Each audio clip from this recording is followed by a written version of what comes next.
Let me tell you something. I'm always amazed at just how beautiful some of these fast water streams are in my home state, really are. Their landscapes are always changing, and the difference can sometimes be very dramatic within just a few hundred yards, or just around the next bend. Today I'm fishing upstream in a stretch that extends, I'd say about 4 miles.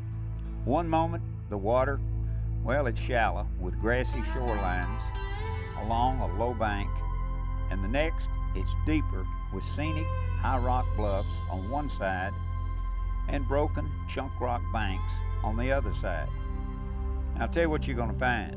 You'll find long running stretches of current, and then abruptly, as you venture around the next curve, there's long calm pools of water. Then, almost before you know it, you're approaching a small waterfall with fast running water just below it.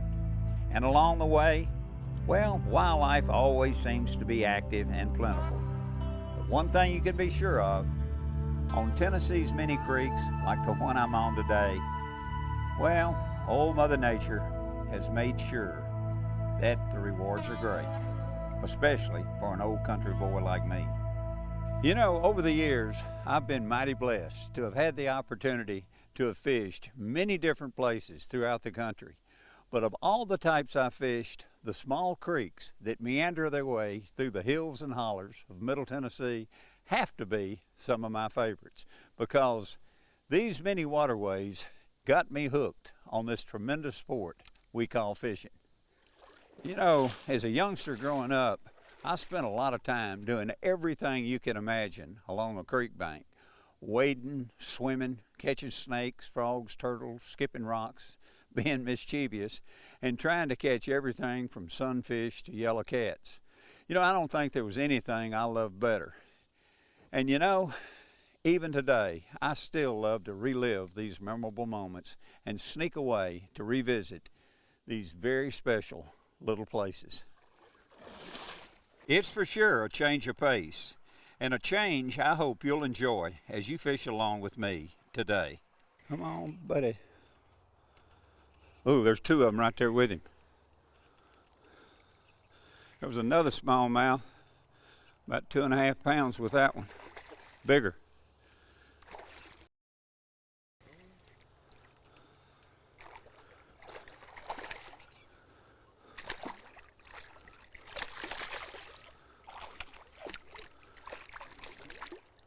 Yeah, buddy.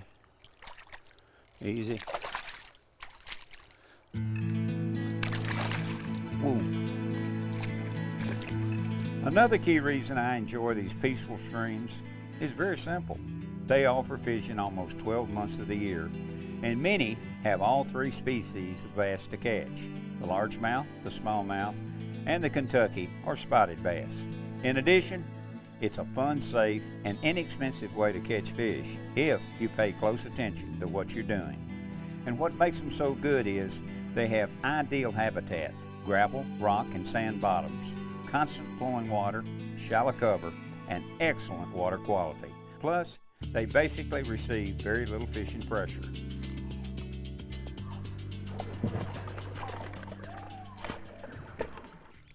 What is that, a largemouth? Yep.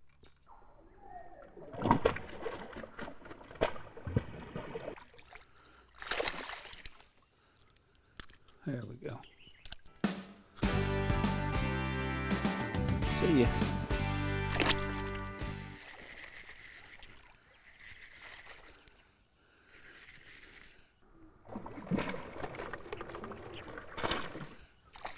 Ooh. Pretty little. Where are you going, Buster?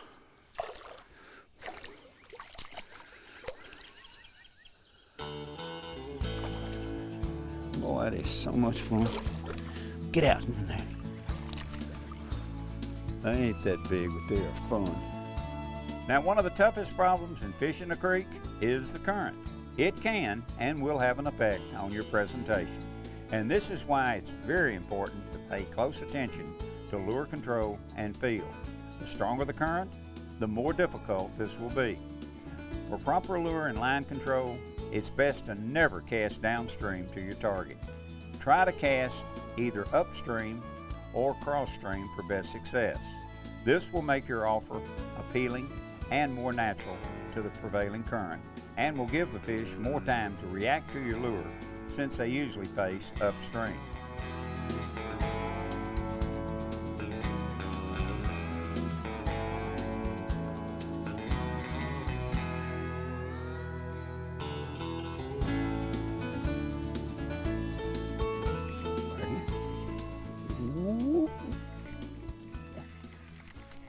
Here it comes, there it goes. Where's he stop? Nobody knows.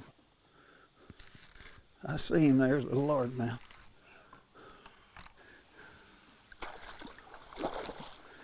There you go.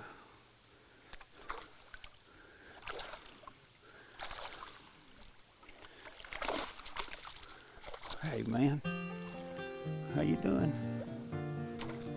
Come here. Come here. Come here. Come here. Come here. Open up. There we go. Anytime you're fishing a lure like this, what you want to do is always try to stay in contact with the edges of the current.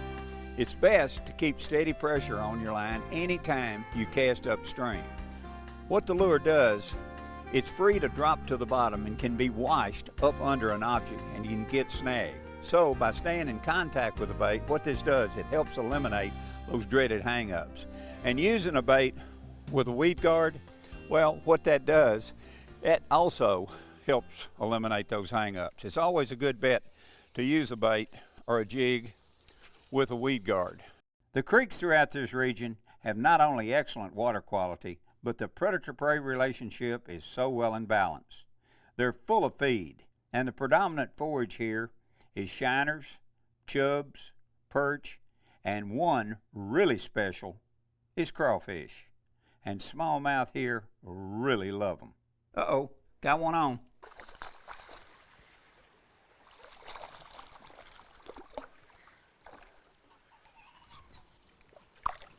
Where's that fish going?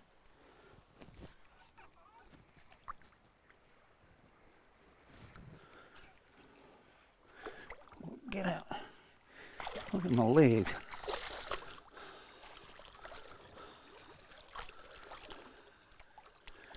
Hey, buddy. Come there.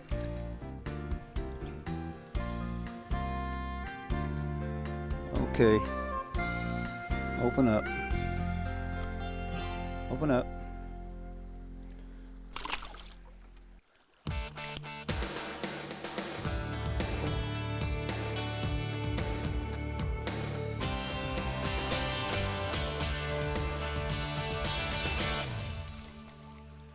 Hey. When fishing a creek with a fast current, it's important to remember that each section is going to have its own course, contour, and configuration. But there are many features that are common to the majority of areas along a creek you fish. Great holding locations for the largemouth in a creek is naturally slack or slow water areas, or around any type of terrain or object that slows the current. Whereas the smallmouth and Kentucky normally prefer the faster moving water. However, this is not to say the smallmouth or Kentucky can't be caught out of slow or slack water. But you can be sure the smallmouth especially won't be far from moving water areas. Bank's a little deep. Another important consideration when you're wading along is sound. You don't want to approach an area like a charging bull elephant. Vibration can be very, very critical. It's smart to take your time and move at a slow pace, taking short, soft steps, fishing each hole slowly and carefully. There are going to be days when the bass are in a negative mood. When this occurs, I mentioned the word slow a second ago. Let me add another word. That word is repeat. These are key words when fishing a creek, especially when the fish are in a negative mood. When nothing is happening, slow down. When you've slowed your bait down as much as you think you can, slow it down some more. Try using lures that are naturally slow movers, such as jigs with plastic attractors like we're using today, worms, tubes, artificial crawfish, and different types of creature baits. These lures work best with a slow presentation. They look much more natural when fished slowly and are more appealing. The other key word I mentioned was repeat. Now this is very important. Always make several casts to the same spot. A repeated cast will often entice strikes, and many times if the spot produces a bass, there's a very good possibility it could produce more no matter how small the spot.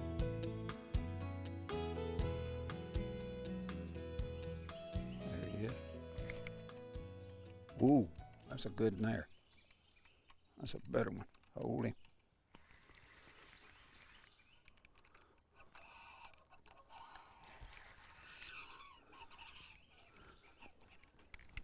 Whoa, good fish.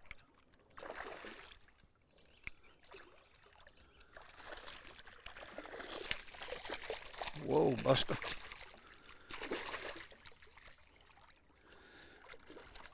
Come here, buddy. Where are you going? Come here, slide right there. That's a pretty one. They are, I tell you what, of all the fish that I've fished for, saltwater and freshwater, that right there is my favorite by far. That is my favorite. Ever since I was a little bitty boy fishing the creeks, that's my favorite. Love them. Nothing in the world got more power per inch in fresh water than that thing right there.